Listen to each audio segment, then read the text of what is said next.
Welcome back to another Explainer. Today, we're diving straight into the incredibly captivating cinematic documentary script for The Silent Hunter, American Gray Wolf. We're going to use this beautiful source text to uncover the truth about one of North America's most intelligent, highly social, and frankly, deeply misunderstood predators. This documentary script packs just a massive amount of ecological wonder into only 5 minutes of screen time, and we're going to break down exactly how it does that. Let's get right into it. Right off the bat, the script sets this perfectly calm, cinematic tone. It drops us immediately into these ancient, snow-covered forests. It's a really deliberate choice by the writers to frame the wolf not just as some random animal you might stumble across, but as a true legend of the wild. It sets a stage of deep winter, where a single, distant howl breaks the absolute silence of the pines. You immediately get the sense that you're entering their world entirely on their terms. All right, let's look at Section 1, the ultimate social hunter, inside the pack. 6 to 10. It's a simple number, right? But this actually represents the average size of a wolf pack. And it's not just a random gathering of animals hanging out. It is a highly structured family unit, led by an alpha pair.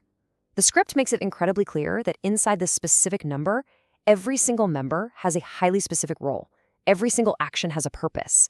There are absolutely no free riders here. It's a meticulously organized society.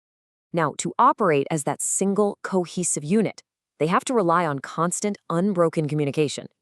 While they do use nuanced body language and strategic scent marking, the script really highlights their most famous trait, that haunting howl. It can travel over 10 kilometers. I mean, think about that distance for a second. That's huge. It serves to unite the pack across the vast wilderness, warn off potential rivals, and as the script beautifully puts it, it acts as a song of survival, echoing across the mountains. Moving right along to Section 2, strategy of the hunt, a calculated risk. When this unstoppable force sets its sights on securing a meal, we're talking about taking down massive, powerful prey like elk, deer, and even bison. Their survival depends entirely on cooperation. A lone wolf out there in the deep snow is definitely going to struggle to bring down animals of that size. But together, as a team, they have the speed, the advanced strategy, and just the sheer endurance to chase prey for miles across open snowfields. The really crucial point here is that every single hunt is a highly calculated risk. It's literally a life-or-death chess match. As they track, chase, and ultimately test the strength of the herd to find a vulnerability, they know full well that one wrong move, just a misplaced step or a swift kick from an elk, could mean severe injury or death. Yet, when they execute this sequence perfectly, working as one synchronized unit, pretty much no prey can escape their combined strength. Which brings us to Section 3, life inside the pack, the softer side. So beyond the brutal, high-stakes reality of the hunt lies a much softer, deeply nurturing side of wolf life back at the den.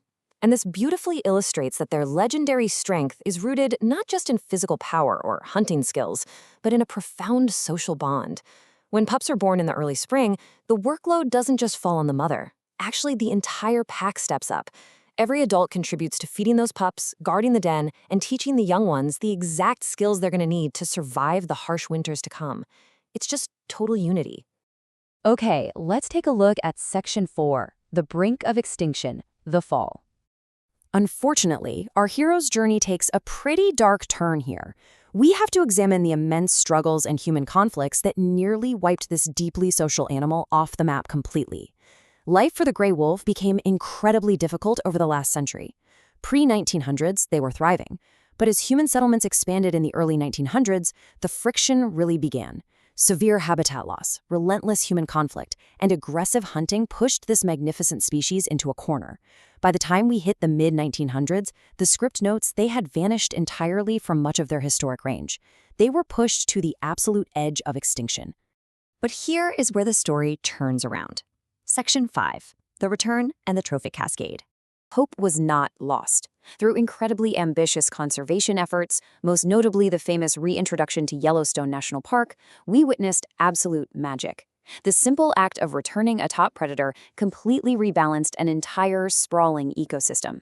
It wasn't just about saving one single species, it was really about saving the whole landscape. Scientists actually have a specific term for this, a trophic cascade. And this is a super vital concept to understand when analyzing the wolf's role in nature. It essentially means that a change at the very top of the food chain tumbles all the way down to the bottom. It's like a giant domino effect. The script highlights that nature actually remembers its delicate balance, just waiting for the wolf's return to trigger that magnificent chain reaction. The downstream effects described here are nothing short of miraculous. By returning to Yellowstone, the wolves simply did what they do best. They thinned the oversized deer and elk herds. And because those herds were constantly on the move again to avoid the wolves, they stopped overgrazing the valleys. That allowed the vegetation, the trees, and the brush to completely restore itself. And here is the craziest part. Those newly restored root systems stabilized the riverbanks, meaning the return of the wolf literally, physically reshaped the flow of the rivers themselves. No way, right? It's amazing. This powerful summary from the script's closing really cements the American gray wolf's true identity. They aren't merely hunters traversing the snow. They are a vital keystone species. They're guardians. Their very presence dictates the health, the shape, and the absolute vitality of the entire wilderness around them. As we wrap up this explainer and the visual of the lone wolf howling fades into a cinematic sunset, I want to leave you with a question to mull over. If the return of just one predator can literally alter the geography of a national park and bring a landscape back to life, what other fragile ecosystems around our planet are just waiting for their guardians to return? The story of the American gray wolf is a really powerful reminder of the immense hidden power of keystone species. Thanks so much for joining me on this deep dive today, and keep seeking out those fascinating connections in the world around you. Catch you next time.